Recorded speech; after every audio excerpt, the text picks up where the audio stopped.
Hello friends, so I'm going to do a garden tour today of all the plants I'm growing right now. Um, we'll start off with this plant, and also thank you for watching, everybody that does watch. Things take time to grow, so I'm just going to show you what I'm growing right now. This is a Datil Pepper, D-A-T-I-L. It's from Baker's Creek Seeds. Got it as a free gift. When you order seeds, they give you a free packet of seeds that are random. And the picture looked interesting, almost like a habanero, but longer. And it's supposed to be fruity and very spicy like a habanero, but growing really well in this pot that I used to have some green beans in. So hopefully there's going to be flowers here and we can taste what it tastes like. I like to put it in hot sauce or make shoyu with vinegar and put hot peppers in there and let it soak. Great with fried fish or meats. And we'll move on to the next plant. This one's an Italian basil, and I planted 3 in this little pot, and I should transfer it, but they're growing pretty well. I just pick it off when I make any kind of pasta or marinara sauce, and it's great. I got a little bit of Italian parsley here in a little cup, kind of doing a cracky thing, and I just clip it when I need it for Italian dishes as well. This one's a purple bumblebee tomato and one of my favorite cherry tomatoes I've grown so far. Here's a Korean melon, but unfortunately they've been coming out very watery and not sweet. This one's a hydroponic, and like I said, the foil is to repel the sun so the water doesn't turn green with algae, but this is in a hydroponics milk jug. I just wanted to experiment. The plant isn't that big, but this is a Shishito Pepper. I've got a bunch of flowers, one over there, and a big Shishito Pepper popped up. Looks like it's going to be a big one. It just popped up, the flower fell off, and it's supposed to grow really long. So I'm excited to try that because I like Shishito peppers. This one is a Togarashi, which are those tiny Japanese peppers that have very little spice. Almost next to nothing spice, but there is something. And I like these peppers as well. I have it in a bigger pot down by the purple rain tomatoes. And sorry for the wind, but it has been producing more than this. And I think I might put this in a pot since it's starting to grow a little better. Actually, some tiny flowers right there are popping up. This is the other Togarashi plant in soil, and I've got 3 of the peppers there, and they're really good to eat, not too hot, and a good condiment. This one's the Kellogg's breakfast tomato. I did taste one of them that came off of it, forgot to video it, but it's a yellow, bigger type tomato. Here's one that's growing. It was my first time having it. It was nice and sweet, not too tart. It doesn't have acidity. So most of the yellow colored ones or the orange ones don't have that much acidity. So almost fruit-like, very nice flavors. So this one in this bucket is a sun sugar cherry tomato. It's a hybrid, and it's supposed to be one of the top cherry tomatoes that people like to eat from their garden. It's supposed to be a little gold. Small cherry tomatoes that are super sweet. We've got a couple of flowers. This sprouted up really quick. I think I've had it in this bucket for 2 weeks and it was just really tiny. So it rains a lot here where I live compared to the rest of the island, so I think things just grow really quickly because it's never really dry. Here on my Serrano plant that I've shown you before, it's much more bushier now.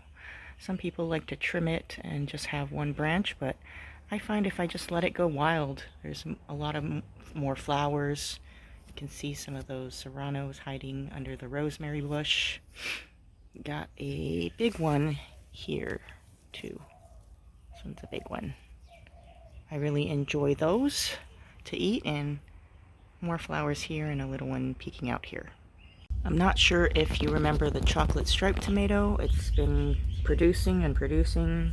I think this is going to be our 3rd harvest of a whole bunch of clusters of tomatoes, but if you can see my hand, it's a pretty medium-sized big tomato, bigger than the other ones. And it's got beautiful gold striping that appears once it turns red. Really pretty. Got some more here. Looks like a bug got in here, but it should be fine. This one's in the cracky bucket, and I showed you it when it was smaller, but it probably needs a little bit more water. Yep, there's water in there, but it just needs to be refilled, but still doing well.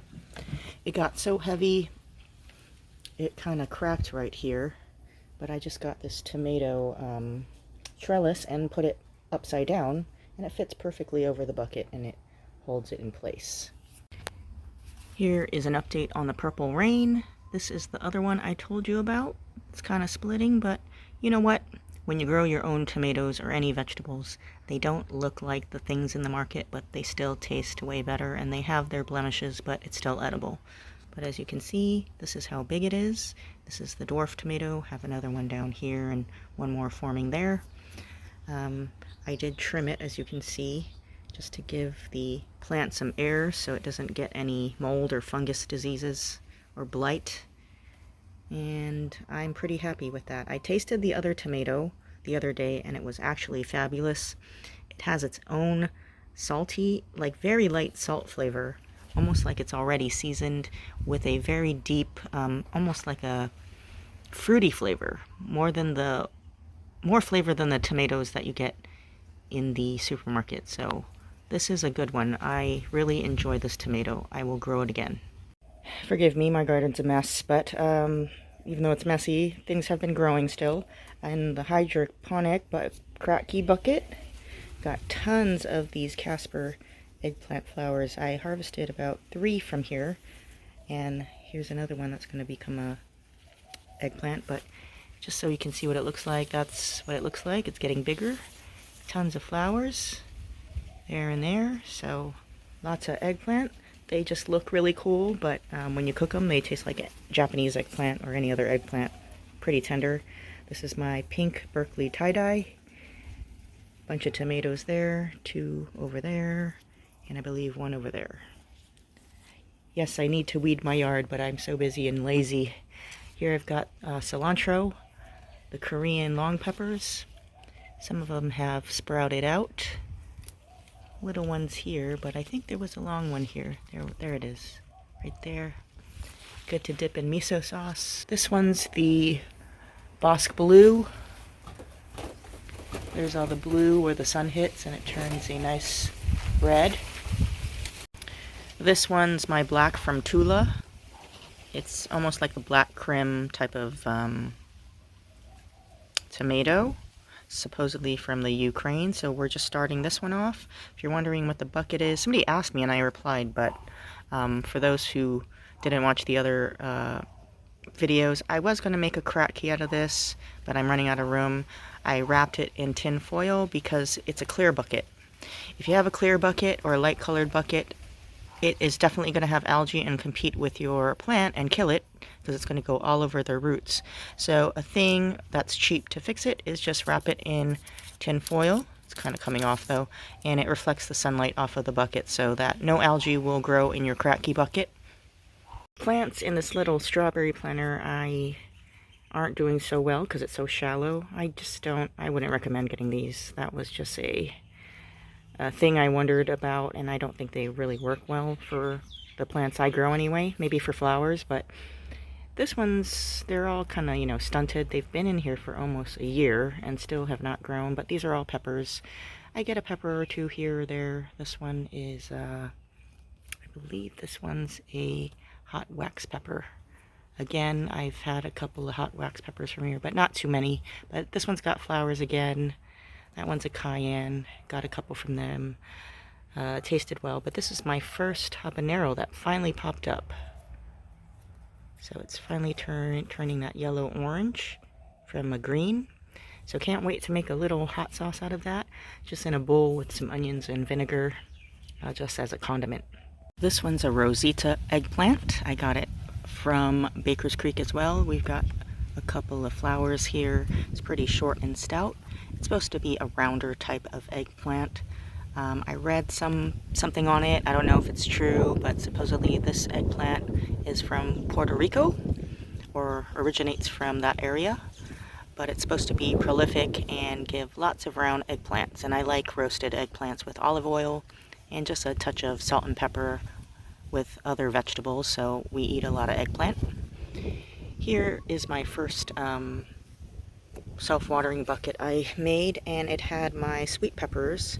They're like regular looking jalapenos, but they're sweet and not hot. Even though the leaves are funny, I don't water it and it's still going, but I found that there was a lot of aphids, so they're all deformed, but they're still making flowers. So I've been trying to spray it to control the bugs, and some of the other leaves are starting to look a little better than that anyway. They're all starting to curl, and a lot of ants come because of the aphids. I guess they give off like a sweet tasting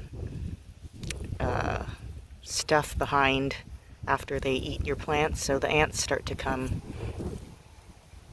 But otherwise, it's alive. And here are the 3 tomatoes I did in our previous video for the experiment. They're not doing too well, as you can see. They're kind of older, but even though they look terrible, almost every other day I get a red cherry tomato to put in my salad, so they're still going. I'm thinking of just keeping maybe this one because it's the nicest one. This one has a bit of blight on it, as you can see, and getting rid of these 2 and planting a different tomato in those. This is the jalapeno pepper, looking sad, but still producing jalapenos. So I just neglect the ones outside here, outside of the gate. It's probably not enough water and the aphids kind of take over. And I'm getting a mealybug problem too with some tomatoes and eggplants. So when I kind of tend to forget about these guys outside and forget to spray them down with some neem oil, but still making peppers, so can't complain.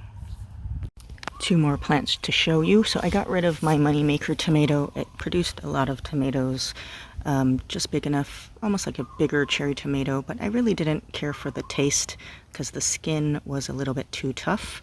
So in here is a blue cream berry cherry tomato, and it's got a yellow color with some blues, and it's supposed to be kind of on the sweet side, so we'll try this back in the self-watering bucket. And the last plant I'm going to show you is my Rosita pepper. It's supposed to be a thick-walled pepper, almost like a bell pepper, but a different shape and more thick walls. So it's perfect for stuffing or just using it sort of like a bell pepper. Got some flowers here, and hopefully that grows. So I hope you enjoyed my garden tour. Thanks for suggesting it, Mark. And hopefully I get to show you some of the plants and the fruits that blossom, especially this one. I'm excited because there's flowers. And I'll see you again next time. Thank you for watching.